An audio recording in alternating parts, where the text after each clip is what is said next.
In this video, we are going to implement a language model using the computational blocks we've implemented, like time softmax with loss and time affine, time embedding, and time RNN.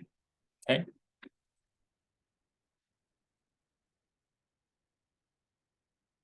So we're going to implement language model.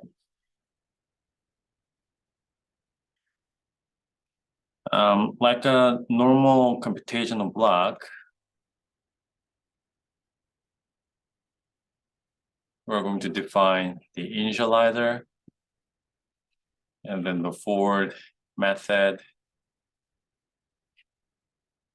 and then the backward method. But first of all, the initializer. We need to accept the vocab size, word fact size, and hidden layer size, like this.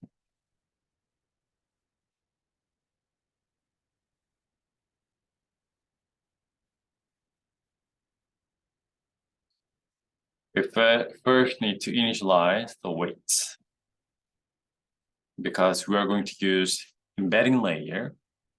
We need to initialize the weights for the embedding layer.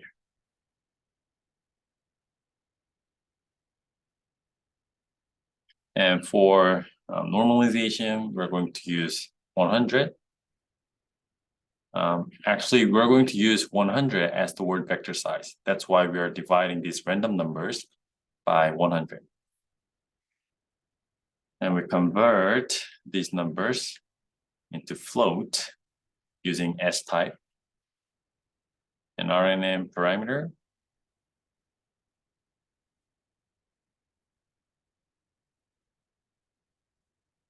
And divide this number by square root of b. And we're going to use the same operation like this.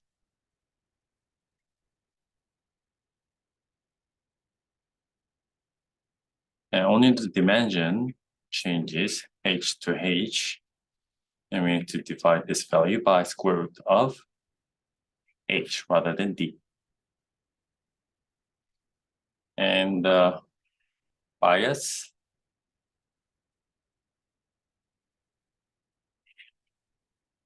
like this. And we also need to define the variables for the affine layer.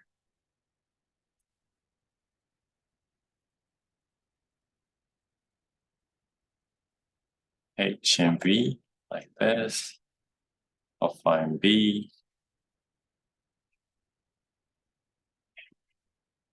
like this. So we've initialized the weights for our layers, embedding layer, RNN layer, and affine layer. Then we're going to actually create layers like this. Because we've implemented time embedding, we're going to just use that layer. This time RNN.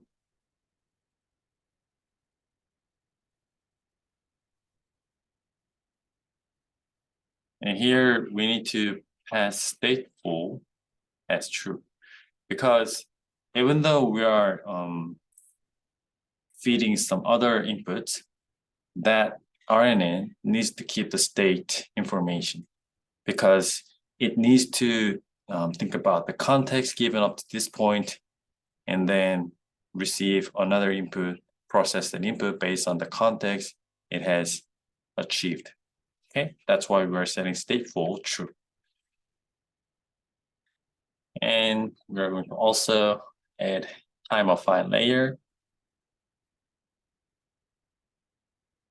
And after receiving the hidden state from these RNN layers, this affine layer turns the hidden layers into a word space.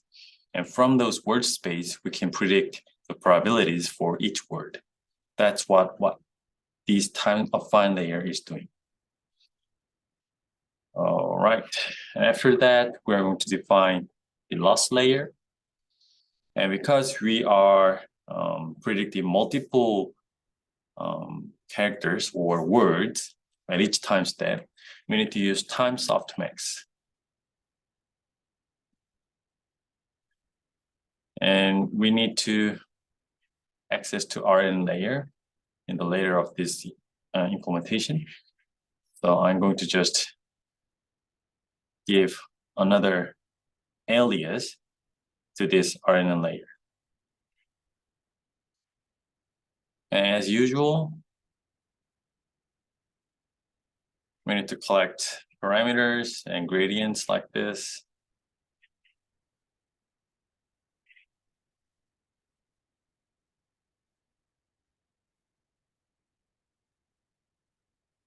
This is very simple.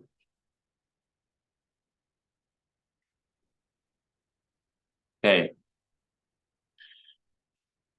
And the next step is implementing the forward. And forward receives a sequence of inputs and the labels.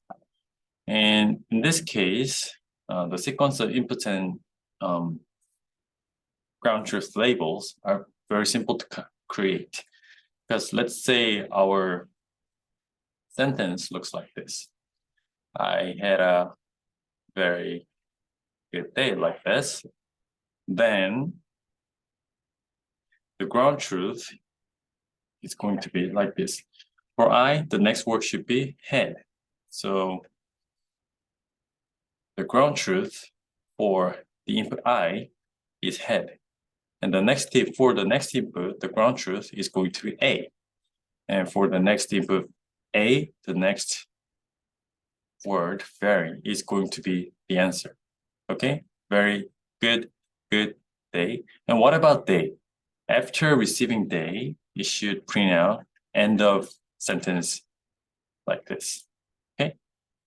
Then you can also introduce another token. This is sometimes called token. Another token we can introduce is SOS, start of a sentence. Therefore, after receiving start of sentence, what it should print out is I. Okay. So you can omit SOS or include it. It's up to you. Anyway, generating ground truth labels for these inputs is quite easy. Okay. And forward is quite simple to implement because for each layer in self layers, what we need to do is just pass this input access step by step. That's all. And after that, we just calculate the loss. Self.loss layer and forward access. And then we return loss. Now, what about backward? Backward is quite easy as well because we have all the computational blocks. We just need to call this backward method. And we need to reverse the layers.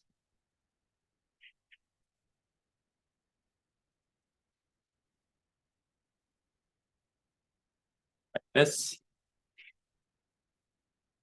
And return the output. And for this language model, we're going to introduce a wrong indentation. Introduce another method called reset state.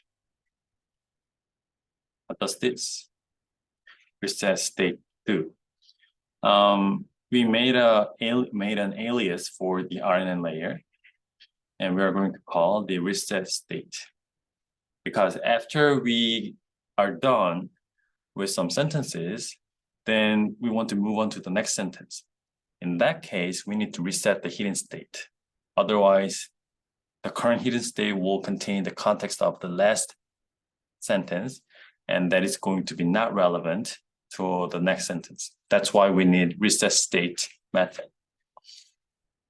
All right. Okay, we've implemented the RNN-based language model. Then how can you train this model? We first need to define the hyperparameters.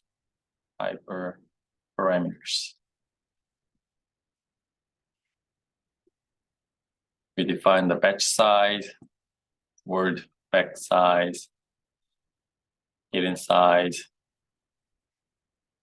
time size. Time size means the length of the sequence. It's going to be 8. Learning rate, max epoch. And we need to prepare data.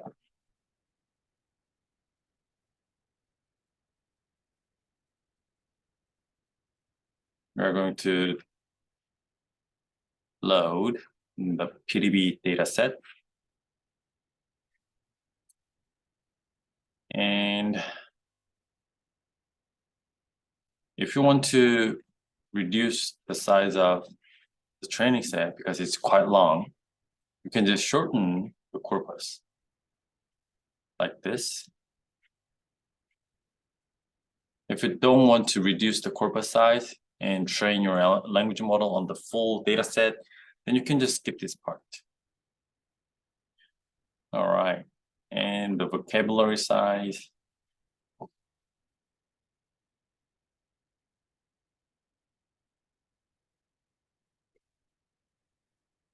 And making the input sequence is just accept the last one. And what about the ground truth label? Starting from the first line. That's that easy to create. Then we need to create model and write training code. We can define a model using simple rnnlm.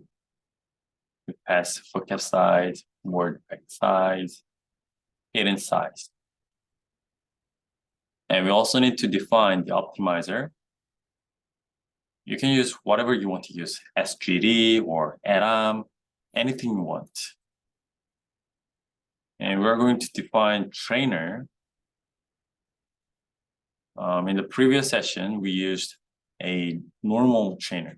However, in the case of RNN, we need to think about the time factor, and we need a slightly different version of trainer. And we're going to implement RNN trainer shortly. And after creating this trainer, training becomes very easy. You just call this fit method, pass the data, and some training configuration information. And this trainer will take care of all the dirty jobs. And after you train your model, you can plus some training information like this. Okay, then how do we implement this RNN trainer? Okay, let's implement RNN trainer together. It's going to be just another class, RNN trainer. We need to receive some parameters and initialize this RNN trainer.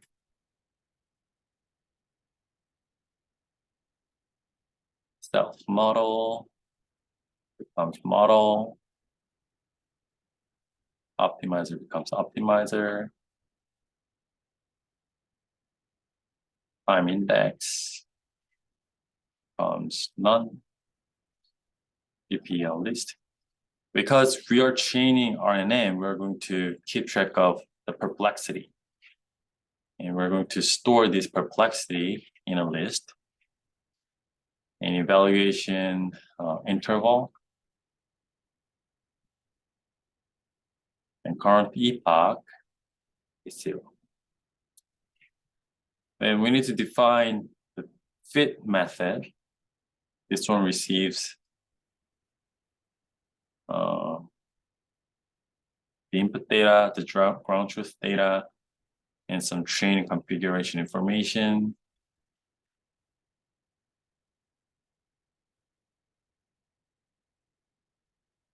These numbers are arbitrary. You can set whatever number you want to set.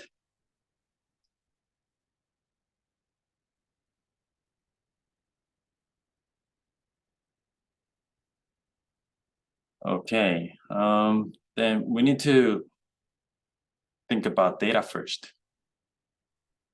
Data size is length of the total number of data, and max iter's data size divided by batch size times size, because each batch contains 8 elements.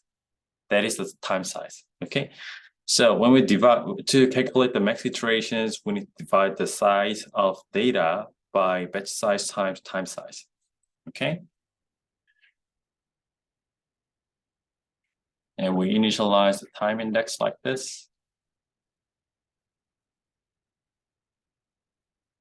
EPL list as an empty list. Evaluation interval as eval interval. A model and optimizer are what we've stored like this. And we need to keep track of the total loss and loss count. This is to calculate the average loss. The meaning of loss count will become clearer. And we also need to import the time library. And start time is time.time method like this. And for epoch in range max epoch. And for iters in range max iters. We first need to get the batch. And here we're going to introduce another method, self get batch.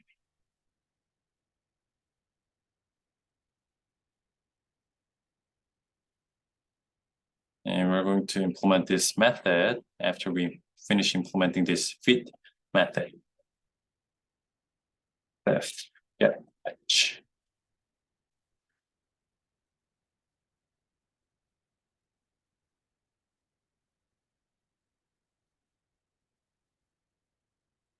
Okay, then what are we going to do with this data?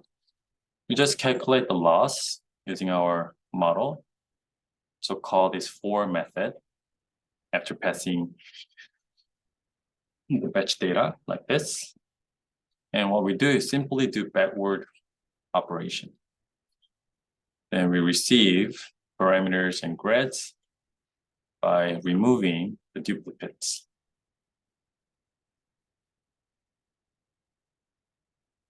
And after we remove the duplicates, what we are going to do is calling optimizer. However, before we call the optimizer, what we are going to do is gradient clipping. If max grad is not known, then we are going to clip gradients like this. After that, we can call the optimizer and the update method like this. And we add up the total loss.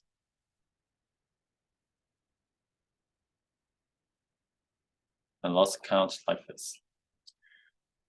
And one important feature of this RNN trainer is that it reports the process of training. And that's done through eval interval. And between each epochs, it checks whether we need to evaluate the current model and report the result to the users. So if evaluation interval is not known, and iters divided by eval interval from 0, then we need to evaluate. And PPL looks like that of process entropy loss. It's not that difficult to implement. So we're just calling this exponentiation So that's actually just total loss. By dividing the total loss by loss account, this becomes the average loss. And we calculate the elapsed time.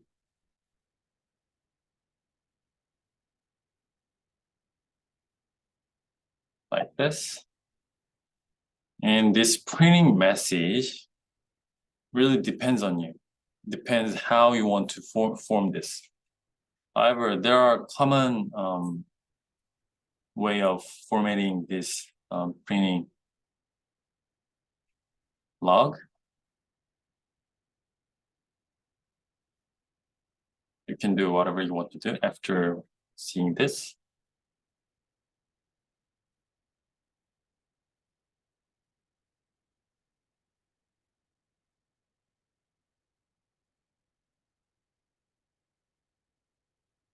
And we're going to format this as self-current epoch +1 ithers +1 max ithers less time and ppl. And we're going to plot the evolution of ppl. So we are appending the current ppl to ppl list. And we reset the total loss and loss count as 0. Because in the next iteration or next epoch, we need to calculate the loss again, at the average loss again. And after that, we can see how the total loss, the average loss, changes over each epoch.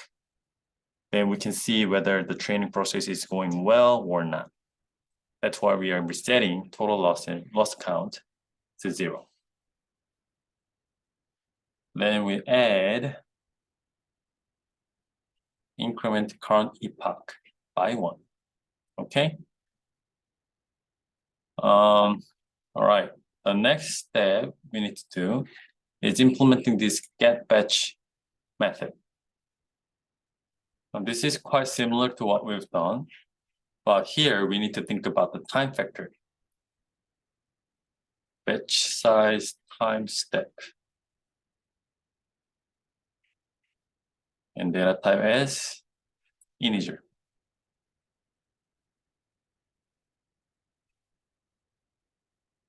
Okay. You might wonder why there's no the data dimension like batch size, because we are implementing this as in numbers, integers. These numbers will turn into embedding vectors, word vectors in this RNN-based language model. It has time embedding layer, so we don't have to pass the word vectors directly. However, we just need to pass the indices of each word in a sentence. Okay, that's why the dimension of batch X and batch Y, batch T, is batch size times time size without vector size. And data size is the length of the data. And here we are going to introduce something special, jump. What is this? Data size divided by batch size.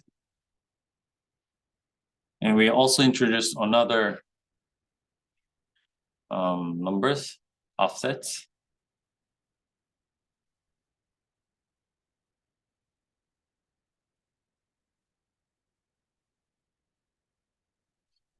This is like this. Let's say we have this length 10 data, and let's say the batch size is 2. Then we are going to cut this data into 2 parts like this. And here is the offset. And let's say we have time size of 2. Then the first batch will contain 1 and 2. And the second data will contain 6 and 7. And in the next iteration, the next data, the first batch will contain 3 and 4, and the second batch will contain 8 and 9. So that's what jump and offsets are about. When I show you the code, it will be clearer. So for time in range time size,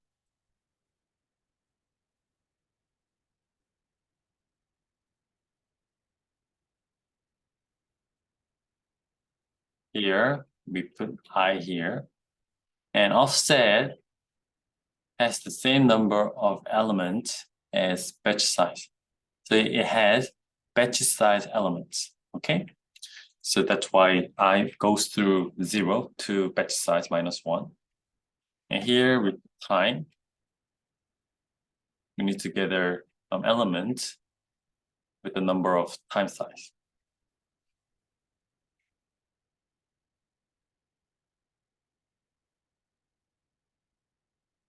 And sometimes this number can overflow. Therefore, we divide this number by data size like this. And change this one as T and T. And we increment time index +1. And return batch X and batch T. That's all we need to do. All right. So that's how we implement get batch method and fit. Okay. So after implementing this, we can run this trainer.fit, and plot is quite the same as what we've done for trainer class. So you can implement this plot method on your own.